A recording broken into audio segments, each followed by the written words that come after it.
reciban nuestro saludo al iniciar la actividad número 4, en la que abordaremos y orientaremos el estudio del asma bronquial y de las neumonías, dos enfermedades respiratorias que afectan a una gran parte de la población, ocasionando diversos grados de discapacidad y muerte. En el caso del asma bronquial, se tratará como enfermedad frecuente y con gran impacto social.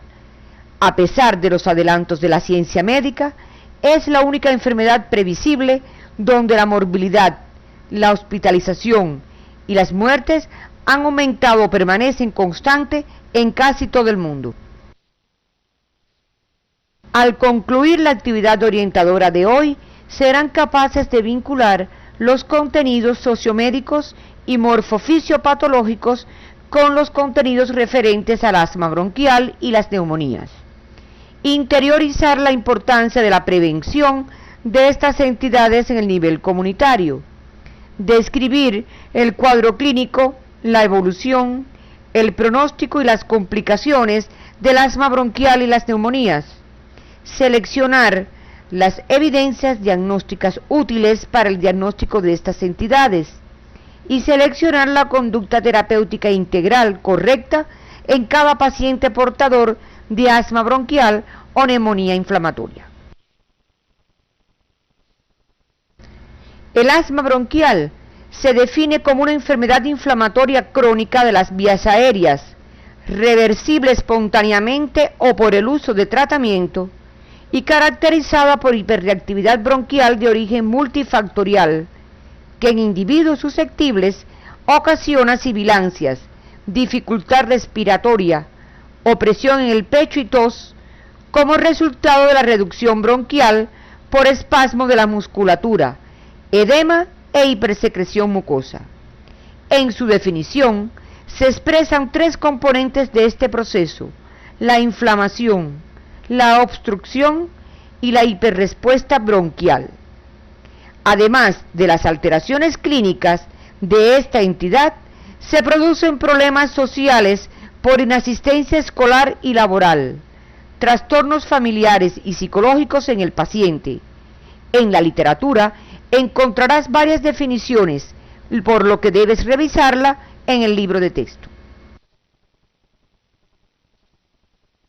Existe variabilidad de un país a otro y en un mismo país dado por condiciones ambientales en el estudio del asma bronquial. En las últimas décadas se observa un aumento en la prevalencia del asma que oscila de un 3% en algunas regiones hasta el 25% en otras. Es una enfermedad que afecta a todas las edades, pero lo hace de manera predominante al principio de la vida. Cerca de la mitad de los casos se inician antes de los 10 años de edad y otra tercera parte lo hacen antes de los 40 años. Durante la infancia predominan en los varones, pero las frecuencias por género se igualan después de los 30 años. Desde el punto de vista etiológico, el asma es una enfermedad multifactorial en los que intervienen los genéticos y ambientales como virus, alergenos y exposiciones ocupacionales. La atopia es el único gran factor de riesgo para el desarrollo del asma, en el que se encuentran con frecuencia antecedentes familiares de alergia, pruebas cutáneas positivas y elevación de los niveles de IgE. En estos pacientes, la enfermedad se inicia generalmente en la infancia. Otros pacientes no tienen antecedentes personales o familiares de alergias, pruebas cutáneas negativas y niveles de IgE normales. Esta forma se denomina asma no atópica y su inicio suele ser en edades más avanzadas. Muchos pacientes se encuadran en un grupo mixto con características de ambas formas. La comprensión de la etiopatogenia del asma bronquial es de gran valor para explicar las manifestaciones clínicas y la elección de la conducta terapéutica integral. Es el resultado de un estado persistente de inflamación de las vías respiratorias como consecuencia de una interacción entre las células inflamatorias, de los mediadores y citocinas en el epitelio del árbol bronquial. Las células involucradas en la respuesta inflamatoria son los mastocitos, eosinófilos, linfocitos y células epiteliales de las vías respiratorias. Cada una de estas células contribuye con mediadores y citocinas que inician y amplifican tanto la inflamación aguda como los cambios patológicos a largo plazo. Los mediadores descargados producen una reacción inflamatoria intensa e inmediata, que consiste en broncoconstricción, congestión vascular, edema de la mucosa, aumento en la producción de mucus y trastornos del transporte mucociliar. Entre los mediadores más importantes están la histamina, los leucotrienos, las prostaglandinas, el tromboxano, el factor activador de plaquetas, la bradicinina, la anafilotoxinas, endotelina, el óxido nítrico, las interleuquinas y los factores de crecimiento. También desde el punto de vista etiopatogénico, se consideran los estímulos que incrementan la reactividad de las vías respiratorias, los cuales se agrupan en las siguientes categorías: los alergenos, que incluyen pólenes, los ácaros presentes en el polvo doméstico, los hongos, los animales domésticos como el gato y el perro. Esta lista de alergenos se ha ampliado a través del tiempo. Los estímulos farmacológicos, por ejemplo la aspirina y los antiinflamatorios no esteroideos, los contaminantes ambientales, las exposiciones laborales a productos químicos y polvo de madera, entre otros, infecciones víricas o bacterianas, ejercicios sobre todo en ambiente frío, emociones y la inhalación activa y pasiva del humo del tabaco. El dato fisiopatológico característico del asma es la reducción del diámetro de las vías respiratorias por la contracción del músculo liso, la congestión vascular, el edema de la pared bronquial y la presencia de secreciones firmes y espesas. El resultado final es un incremento de la resistencia de las vías aéreas, una disminución de los volúmenes expiratorios forzados y de la velocidad del flujo, una hiperinsuflación pulmonar, un aumento del trabajo de la respiración con agotamiento de los músculos respiratorios, cambios de retracción elástica, distribución anormal de la ventilación y del flujo sanguíneo pulmonar, con desequilibrio de sus relaciones y alteraciones de los gases arteriales. Profundiza estos aspectos en tu libro de texto. La hipoxia es un dato constante durante las exacerbaciones agudas, acompañada con frecuencia de hipocapnia y alcalosis respiratorias. En caso de obstrucción severa durante la crisis, se encontrarán signos de acidosis respiratoria, lo que se considera signo de gravedad, lo cual será objeto de estudio en otro capítulo. Para el médico general resulta de interés establecer el diagnóstico positivo de un paciente asmático. Este es evidente si se realiza durante una crisis de asma. De lo contrario, precisarás de una historia clínica detallada.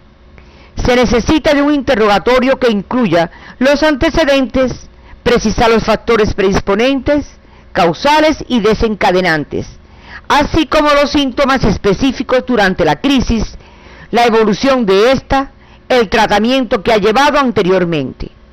Y aún así, al final del interrogatorio, puede ser que no llegues al diagnóstico de asma y se trate de otra enfermedad y tengas que hacer su diagnóstico diferencial.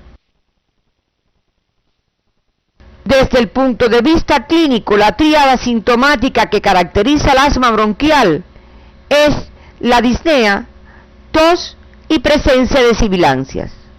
La típica es episódica. Resulta relativamente fácil al médico diagnosticar un paciente en crisis. A menudo, La crisis es precedida por pródromos, como son presencia de tos seca, cosquilleo nasal, lagrimeo, opresión torácica y estornudos. Posteriormente aparecerá la disnea. La respiración se hace ruidosa, audible y con sibilancias en ambas fases de la respiración, y la expiración se prolonga. Recuerda, todo lo que silba no es asma. Al examinar a un paciente con crisis de asma bronquial, encontrarás taquicardia, taquipnea, tórax hiperinsuflado, con aumento de su diámetro anteroposterior. El paciente suele estar inquieto, sudoroso, se queja que el aire no le llega. A la palpación, la expansividad torácica está disminuida. Al percutir, encontrarás sonoridad pulmonar aumentada difusamente, y en la auscultación se escuchan los estertores roncos y sibilantes en ambos campos pulmonares. No es raro auscultar sibilantes en el periodo intercrisis o ser normal su auscultación. Hay signos que alertan al médico sobre la evolución desfavorable de una crisis de asma y que constituyen señales de gravedad. Estos son: pérdida de los ruidos pulmonares adventicios, sibilancias de tono agudo, pulso paradójico, actividad de los músculos accesorios de la respiración, agotamiento del paciente, confusión mental, insomnio, taquicardia mayor de 120 pulsaciones por minuto o bradicardia menor de 60 pulsaciones por minuto, cianosis. La ausencia de estertores secos no significa que no está en crisis. Puede ser un signo de gravedad por la intensidad de la obstrucción. Entre las enfermedades que con mayor frecuencia debe hacerse el diagnóstico diferencial en relación con el asma están el pseudoasma cardíaco, la enfermedad pulmonar obstructiva crónica como la bronquitis crónica y el enfisema pulmonar, la parálisis de las cuerdas vocales, el tromboembolismo pulmonar, la obstrucción mecánica de las vías aéreas por tumores o cuerpos extraños, episodios de tos, disnea y sibilancia inducidas por medicamentos. Para ello, te apoyarás en la anamnesis y el examen físico del paciente. En relación con la evolución de esta enfermedad, es importante que conozcas que aunque el asma no es catalogado como una enfermedad curable, una atención adecuada, los pacientes pueden llevar una vida activa y satisfactoria. Depende de la información que tiene el paciente sobre su enfermedad, el conocimiento de sus posibilidades. Puede hacer una vida normal en la mayor parte de los casos. En otros, podrá necesitar el apoyo de un psicólogo. Cuando la enfermedad comienza en la infancia, el 50% de los pacientes al llegar a la adolescencia estaría libre de síntomas o con una mejoría notable. Un porcentaje pequeño de estos pacientes empeorarán. En los pacientes que debutan en la edad adulta y en 1% de los que arriban a la adultez siendo asmáticos, la enfermedad suele empeorar.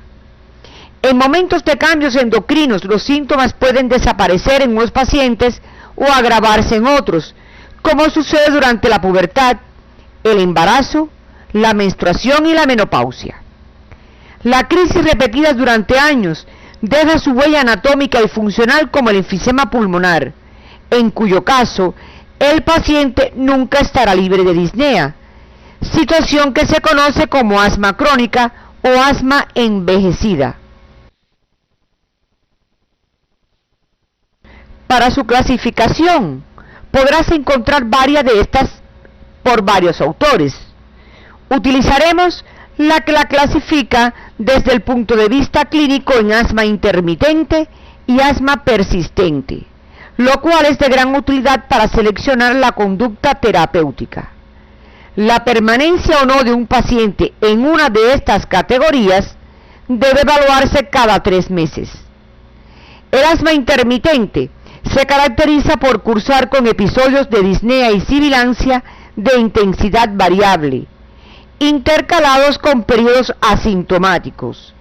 Predomina en la infancia y los episodios suelen estar relacionados con causas desencadenantes alérgicas o no alérgicas, como en el ejercicio, las infecciones virales, la exposición a humos y tóxicos, o no mostrar relación con causas evidentes. En general, esta es de buen pronóstico. Por otro lado, el asma persistente se caracteriza por la presencia de síntomas continuos en forma de tos, sensación disneica y sibilancia. Los síntomas aumentan durante la noche. Suele iniciarse en pacientes adultos, aunque se recoge la historia de asma intermitente en la infancia. El empleo de fármacos broncodilatadores es obligado en estos enfermos.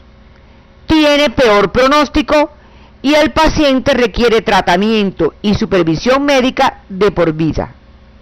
Los criterios para incluir a un paciente en una de estas categorías puede ser revisado en tu libro de texto.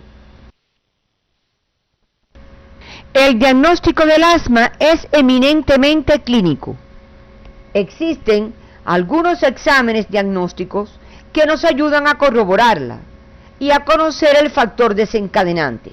Entre estos se encuentran las pruebas funcionales respiratorias, en la que se mide el flujo expiratorio máximo y el volumen expiratorio en el primer segundo, mostrando ambos valores inferiores al 40% del esperado. La citología del lavado bronquial contribuye a la etiología y evolución de la enfermedad. Las pruebas alérgicas cutáneas resultan el método más sencillo, sensible y específico para identificar el o los alergenos que desencadenan la crisis. La radiografía de tórax mostrará en el periodo intercrisis normalidad y mostrará signos de atrapamiento aéreo durante la crisis. Una radiografía de senos perinasales para detectar sinusitis o pólipos. El conteo de eosinófilos en el suero y esputo corroborarán aumento y apoyan el origen alérgico de la crisis. El análisis del esputo en busca de cristales de Charcot-Leyden y espirales de Cushman, ya conocidos por ustedes. Los niveles séricos de IgE específica, donde habitualmente se encuentran elevados.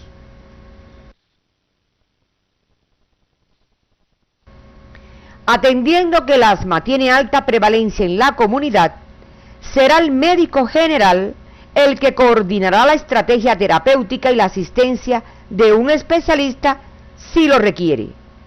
Dado que es una enfermedad crónica, tanto el paciente como la familia se involucrarán estrechamente con el médico, el que debe conocer bien a cada paciente, sus elementos causales desencadenantes, factores asociados y otros elementos socioeconómicos.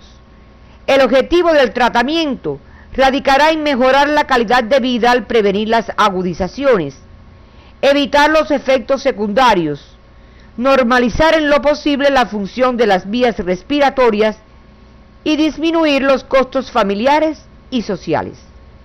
La única estrategia útil para el cumplimiento terapéutico es la educación al paciente y sus familiares sobre su enfermedad, sus síntomas, cómo reconocer las exacerbaciones, conocer los medicamentos y la técnica correcta de su administración. El tratamiento de esta entidad tiene dos momentos: el tratamiento durante la intercrisis y el tratamiento de la crisis o ataque. Ambos pueden ser en la comunidad.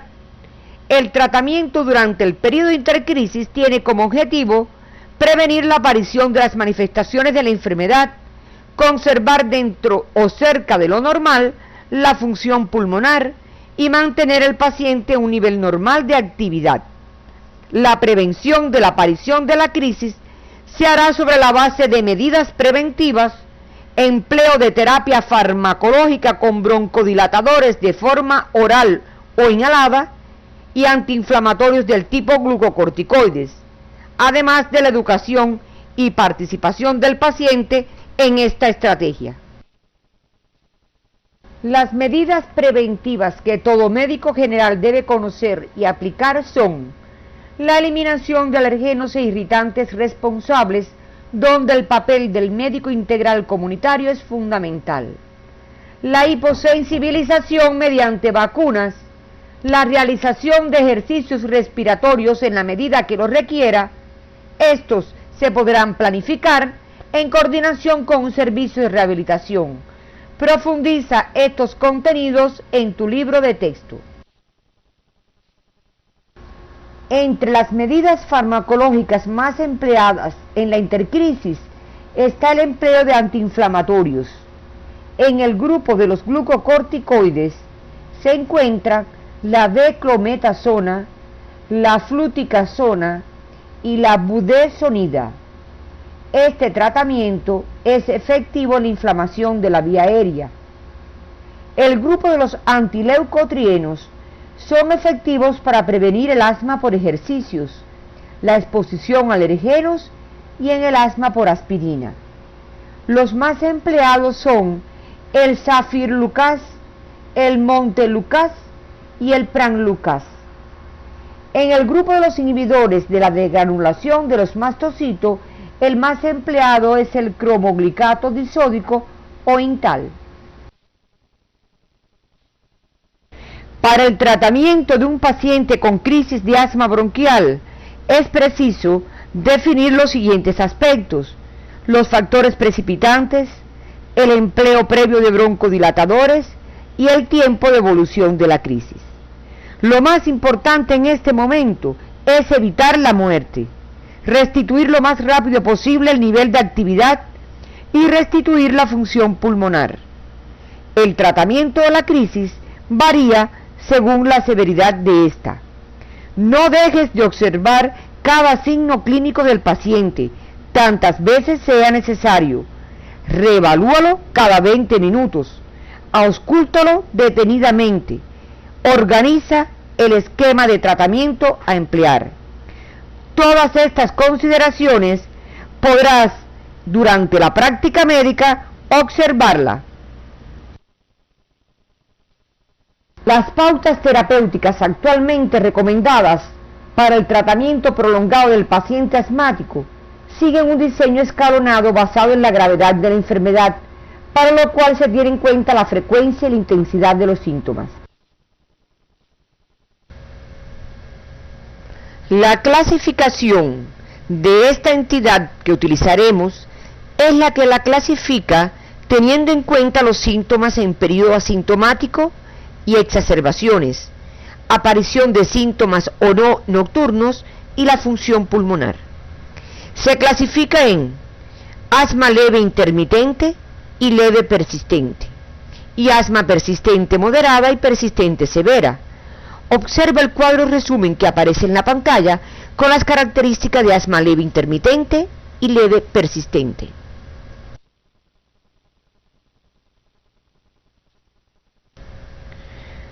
Ahora te mostramos en el cuadro que aparece en pantalla las características del asma persistente moderada y persistente severa, también atendiendo a los mismos parámetros que el anterior.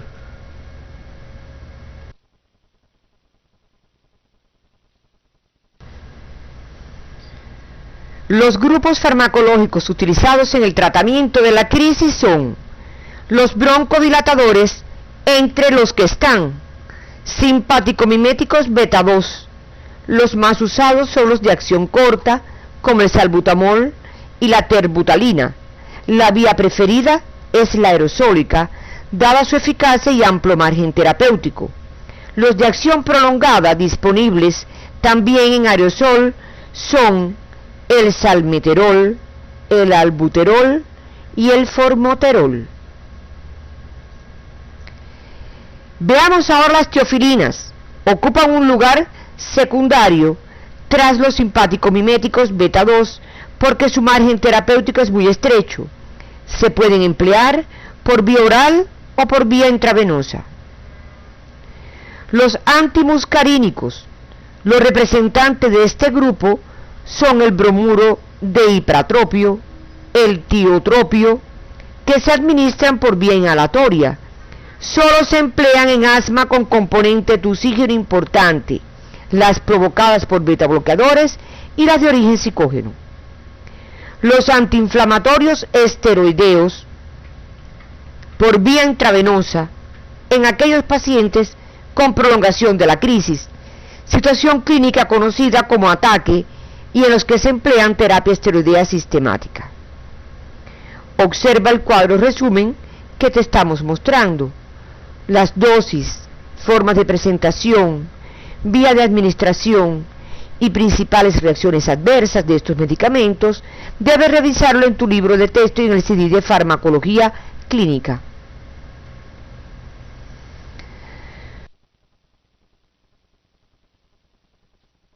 El paciente con asma intermitente ligera no necesita tratamiento a largo plazo, solo precisa de educación y alivio rápido con broncodilatadores beta-2 agonistas. En el caso de un paciente con asma persistente ligera, el tratamiento prolongado es con dosis bajas de esteroides inhalados e Intal, utilizando la teofilina como alternativa. Para el alivio rápido, se utilizará broncodilatador beta-2 adrenérgico a demanda. Para el paciente con asma persistente moderada, el tratamiento a largo plazo es con dosis medias de corticoides inhalados y agregar un broncodilatador beta-2 de acción prolongada. El alivio rápido de los síntomas es con broncodilatador inhalante beta-2 adrenérgico a demanda del paciente. Para el tratamiento prolongado de un paciente con asma persistente severa, se emplearán esteroides inhalados a dosis altas y broncodilatadores beta-2 adrenérgicos inhalados. En caso necesario, se sugiere utilizar teofilina de liberación lenta. Para el alivio rápido de los síntomas, se debe utilizar broncodilatador beta-2 inhalado de corta duración. Todas estas variantes terapéuticas podrás profundizarla en la práctica médica docente desde el consultorio y en las guardias médicas. El tratamiento del periodo de agudización moderada y severa serán objeto de estudio en otro momento. Dentro de las complicaciones del asma bronquial se encuentra la más grave y temida de esta enfermedad, el estatus asmático, que es a su vez la causa de muerte en muchos de estos pacientes.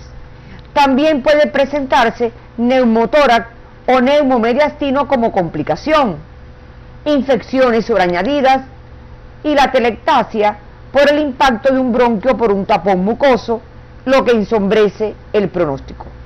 La bronquiectasia y la insuficiencia respiratoria crónica se verán como complicaciones en pacientes de largo tiempo de evolución. Otra de las enfermedades que estudiaremos es la neumonía, entidad que representa una elevada tasa de hospitalizaciones y muertes. Es más frecuente en niños de corta edad y en ancianos. Es la afección que con mayor frecuencia justifica el ingreso de un paciente en el hospital y la causa más frecuente de muerte de origen infeccioso. Siendo tan frecuente esta enfermedad, podemos preguntarnos, ¿qué es la neumonía? La neumonía es una inflamación pulmonar debida a un agente infeccioso. Para el anatomopatólogo, esto significa infección en los alvéolos y en el intersticio, que se manifiesta por aumento del peso del órgano, sustitución de su trama normal por zonas de condensación y presencia de leucocitos, eritrocitos y fibrina. Para el médico general, esto significa una constelación de síntomas y signos en combinación con opacidades pulmonares en la radiografía. Teniendo en cuenta el lugar donde se adquiere, esta puede ser de origen comunitario o extrahospitalaria y la adquirida en el hospital o nosocomial. Las neumonías adquiridas en la comunidad son aquellas que contraen pacientes no institucionalizados, independientemente de la enfermedad asociada que padezca. Por su parte, la neumonía nosocomial es la infección del tracto respiratorio inferior en la que los síntomas y signos aparecen después de las 48 a 72 horas que siguen al ingreso por otra enfermedad. En relación con su comportamiento epidemiológico, la tasa global de neumonías varía de 8 a 15 casos por cada 1000 personas por año, con cifras más altas en las edades extremas de la vida, en los varones y durante los meses de invierno. Las neumonías nosocomiales constituyen la primera causa de muerte por infecciones intrahospitalarias y la tercera causa de infecciones en pacientes ingresados. La tasa de mortalidad oscila entre 0,4% en tratados ambulatoriamente y 35% en los que precisan atención en cuidados intensivos. En pacientes con neumonía intrahospitalaria, la mortalidad está entre un 25 y un 50%. Entre los factores que incrementan el riesgo para que una persona padezca de neumonía en la comunidad se encuentran la edad en la que el paciente mayor de 60 años es más propenso a padecerla, hábitos tóxicos como el hábito de fumar y el alcoholismo, la hospitalización reciente o actual, la utilización de antibiótico-terapia previa y la coexistencia con otras enfermedades como son la enfermedad pulmonar obstructiva crónica, las bronquiectasias, la insuficiencia cardíaca, la diabetes mellitus, las hepatopatías crónicas, la insuficiencia renal crónica, la enfermedad cerebrovascular, la malnutrición, el encamamiento, los esplenectomizados, las neoplasias y las inmunodeficiencias. Los agentes etiológicos que con mayor frecuencia se aíslan en pacientes con neumonías adquiridas en la comunidad son el Streptococcus pneumoniae o neumococo, el Mycoplasma pneumoniae, el Haemophilus influenzae, la Chlamydia pneumoniae y la Moraxella catarrhalis, agentes patógenos que has podido estudiar durante el transcurso de la asignatura Morfofisiopatología Humana 1 y además has podido ver cómo se comportan durante tu práctica docente cuando producen algún proceso patológico. Por su parte, en pacientes con neumonías intrahospitalarias, los gérmenes más frecuentes son los bacilos aerobios gram negativos, como la Pseudomonas aeruginosa y el Staphylococcus aureus. En pacientes con SIDA, los microorganismos oportunistas que invaden el parénquima pulmonar son el Pneumocystis carini, el Mycobacterium tuberculosis, el Streptococcus. En la etiopatogenia de esta enfermedad, los microorganismos pueden alcanzar la superficie del epitelio respiratorio por las siguientes vías: la inhalatoria, la colonización de la superficie mucosa, la extensión directa y la hematógena. Las dos últimas no son habituales. La vía inhalatoria es la más frecuente para virus, organismos atípicos, hongos y micobacterias. Revisa la fisiopatología de esta entidad en tu libro de texto. Desde el punto de vista morfofisiopatológico, la lesión inflamatoria aguda es la manifestación histológica de la neumonía, la cual consiste en una infiltración neutrofílica y exudación de proteínas plasmáticas que afectan preferentemente a los alvéolos y puede extenderse a unidades respiratorias adyacentes, la que ocasiona una consolidación del parénquima pulmonar. Por tanto, según sea la distribución anatómica de las lesiones, se encontrará un patrón lobar o neumonía lobar, lobulillar o bronconeumonía, intersticial y miliar. Se describen dos fases: la hepatización roja en los primeros días de la enfermedad y la hepatización gris durante la evolución. En relación con estos aspectos, revisa lo que aparece en tu libro de texto. Abordaremos en estos momentos las manifestaciones clínicas de esta enfermedad. Las mismas son variadas y dependen de diversos factores, como ya conoces, entre los que destacan la edad, el agente causal, el estado de salud previo y el lugar de adquisición de la enfermedad. Merece especial atención la neumonía en el anciano, muy frecuente en la comunidad, cuyo cuadro clínico se caracteriza por su presentación insidiosa, con postración, manifestaciones demenciales y a veces insuficiencia cardíaca. En el adulto joven se presenta el cuadro clínico típico, el cual incluye los pródromos, que por lo general son poco notables y consisten en molestias faríngeas, debilidad, entre otros.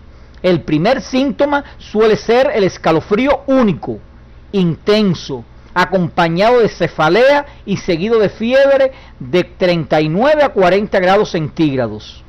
Al inicio la tos es seca y molesta, pero después se acompaña de expectoración amarilla, viscosa, purulenta, sanguinolenta o herrumbrosa. En este momento el paciente se queja de falta de aire y dolor en punta de costado. Debes tener en cuenta que la forma de presentación puede variar de unos pacientes a otros y que los hallazgos al examen físico dependen de la magnitud y de la profundidad del proceso. Los signos que son indicativos de gravedad de la neumonía son la presencia de taquipnea mayor de 30 por minutos, la confusión mental y la presión arterial menor de 90 con 60 milímetros de mercurio. La evolución de la neumonía ha cambiado con los nuevos antimicrobianos. La fiebre, los síntomas generales y la leucocitosis desaparecen entre el segundo y cuarto días.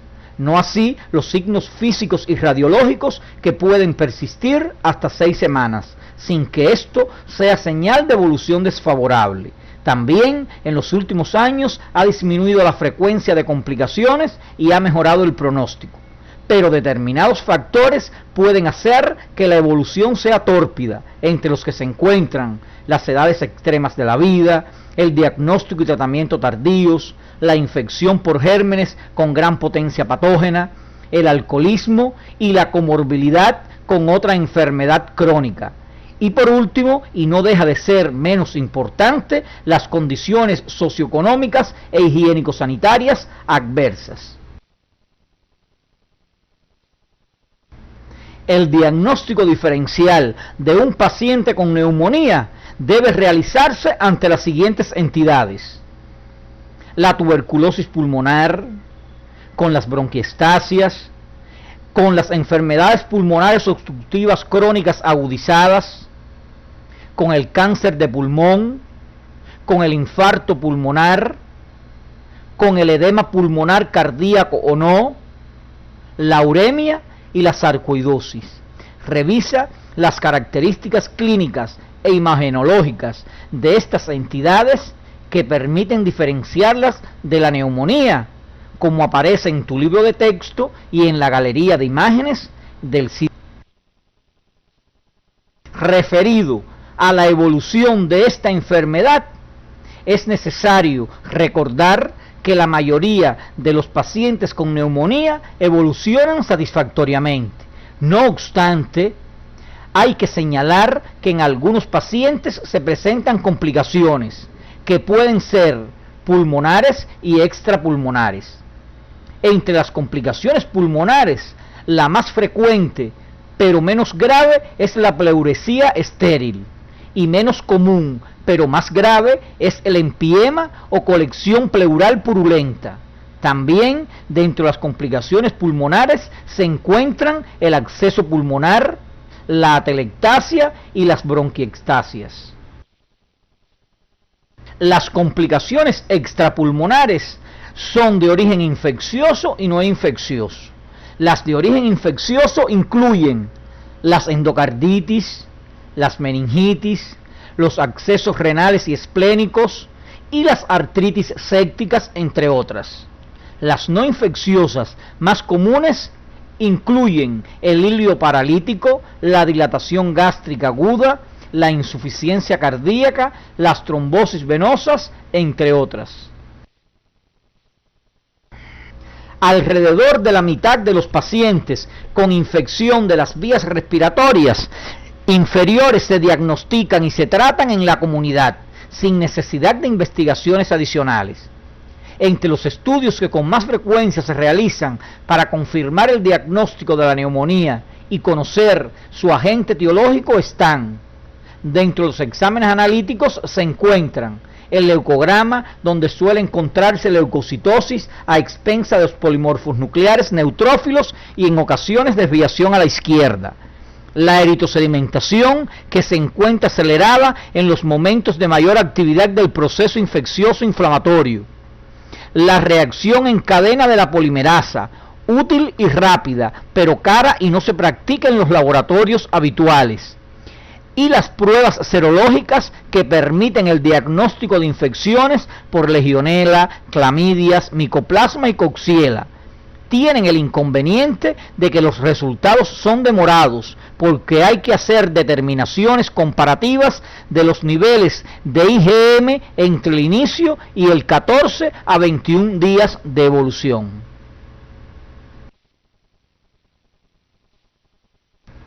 Dentro de los exámenes imagenológicos utilizados se encuentran la radiografía de tórax póstero-anterior, en la que se observan las imágenes de consolidación lobar o segmentaria. Es necesario que conozcas que este estudio no tiene una sensibilidad del 100%, pues hay pacientes con síntomas y signos que hacen sospechar infección pulmonar y no se observan alteraciones en la radiografía de tórax. La tomografía axial computarizada de pulmón, que permite detectar condensaciones que no son observables en la radiografía simple. Dentro de los exámenes microbiológicos se encuentran el estudio microbiológico del esputo, obtenido por expectoración o por métodos invasivos como el cepillado bronquial, la punción transtraqueal o transtorácica aspirativa. No es de utilidad como estudio rutinario, pero sí es muy importante en pacientes en los que sea imprescindible el conocimiento del agente causal. El hemocultivo tiene una baja sensibilidad. El tratamiento de las neumonías incluye la prevención y el tratamiento curativo oportuno. La medida preventiva actual más eficaz es la vacunación contra el virus de la influenza y contra el neumococo en grupos de riesgo, como son personas de 65 años o más, pacientes esplenectomizados, los enfermos con enfermedad pulmonar obstructiva crónica, los diabéticos, los trasplantados y los alcohólicos, entre otros grupos de riesgo. Una de las principales decisiones es dónde tratar al paciente. Una estrategia útil y sencilla es la siguiente: requieren hospitalización los pacientes mayores de 60 años, los pacientes con enfermedades coexistentes como la insuficiencia cardíaca, la enfermedad cerebrovascular, las nefropatías o hepatopatías crónicas o pacientes con neoplasias. La presencia de confusión mental, cuando la frecuencia respiratoria es mayor de 30 respiraciones por minuto y cuando la presión arterial es menor de 90/60 milímetros de mercurio. Dadas las limitaciones de las pruebas microbiológicas para identificar el microorganismo causal en un número significativo de los casos, la selección inicial del tratamiento antimicrobiano se basa en factores epidemiológicos, cuadro clínico radiológico, la severidad de la afectación, así como la comorbilidad o presencia de otras enfermedades asociadas. En los pacientes tratados ambulatoriamente, el tratamiento debe dirigirse fundamentalmente a combatir el agente causal más frecuente, el neumococo. Se sugiere la utilización de los antimicrobianos siguientes: De entre los betalactámicos, la penicilina G procaínica a 50.000 unidades internacionales por kilo por 7 días continúa siendo muy útil y de elección. La amoxicilina, 1 gramo cada 8 horas por vía oral durante 5 a 7 días. También se suelen usar los macrólidos en pacientes con sensibilidad a los betalactámicos, entre los que encontramos la claritromicina, 500 miligramos cada 12 horas por vía oral durante 5 a 7 días, y la acitromicina, 500 miligramos diarios durante 5 días.